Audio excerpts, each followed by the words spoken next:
जय श्री राधे। मैं उपस्थित हूँ अपने YouTube चैनल एस्ट्रो विकास के साथ। आज हम चर्चा करेंगे वट सावित्री व्रत के विषय में। वट सावित्री व्रत प्रत्येक वर्ष ज्येष्ठ मास कृष्ण पक्ष और अमावस्या तिथि को मनाया जाता है। कहते हैं पति की लंबी आयु के लिए इस व्रत को महिलाएं करती हैं। बरगद के पेड़ की पूजा इसलिए की जाती है क्योंकि बरगद का जो वृक्ष है बहुत लंबी आयु वाला होता है। इसलिए इस दिन मातृशक्तियाँ अपने पति की भी लंबी आयु हो इस धारणा से वट वृक्ष की पूजा करती हैं। परंतु पिछले कुछ वर्षों में देखा गया है उस दिन माताएं एक पाप भी कर लेती हैं। वो पाप क्या है?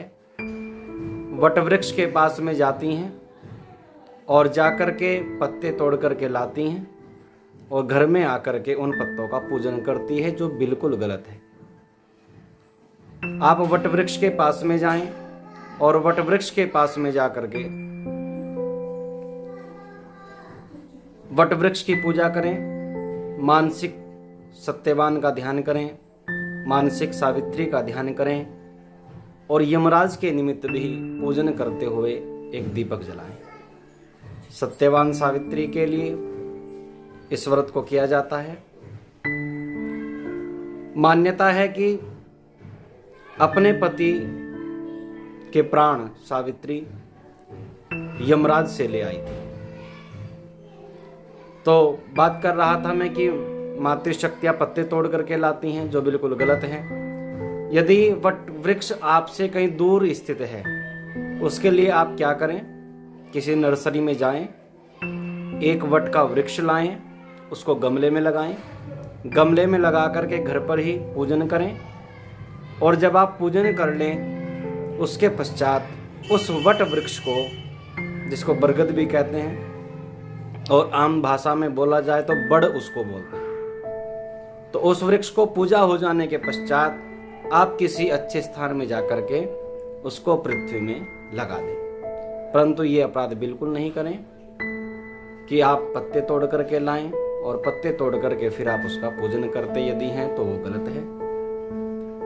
अब आते हैं इस व्रत को हम सन 2022 में किस दिन करें।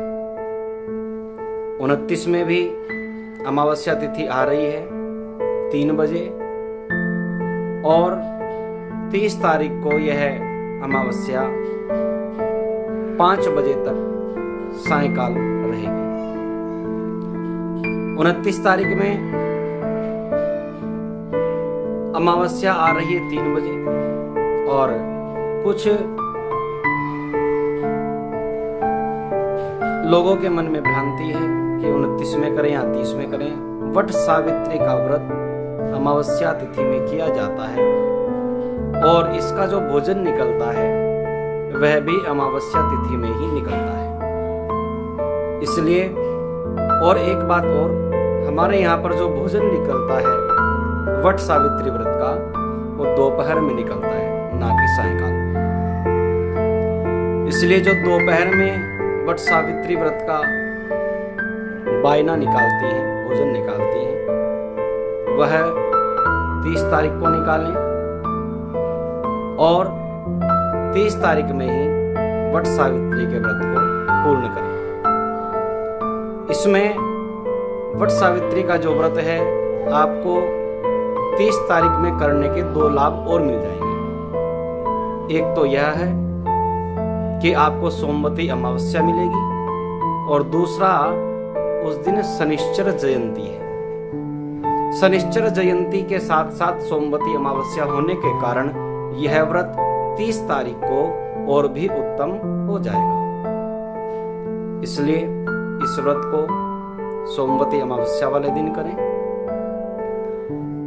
और वट के वृक्ष के पास में जाकर के ही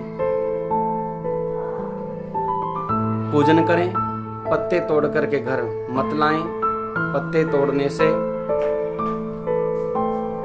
हमें पाप लगता है उस पूजा का फल हमें नहीं मिलता। इसलिए आप सभी से निवेदन है कि इस व्रत को सोमवती अमावस्या 30 मई को ही आप करें। जय श्री राधे।